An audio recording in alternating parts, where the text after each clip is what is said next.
Antrajame rinkimų etape Kauno miesto meru išrinktas visuomeninės organizacijos Vieningas Kaunas lyderis Visvaldas Matijošaitis. Kas lėmė jo sėkmę? Kaune manau, jog pokyčiai yra labai reikalingi ir iš dviejų kandidatų, ko gero rinkčiausi Matijošaitį.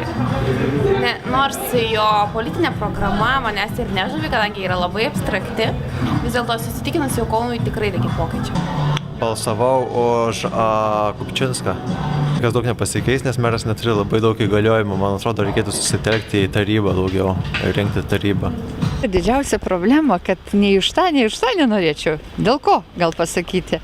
Dėl to, kad Kupčinskų turėjo asmeninių reikalų ir jisai iš viso kaip į žmogų nelabai kreipė dėmesį. Matijošaitis vis tik biznio žmogus.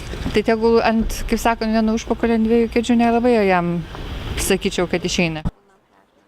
Kai kurie rinkėjai liko ištikimi buvusiam miesto merui Andriui Kupčinskui. Lieku ištikima konservatoriam. Kodėl?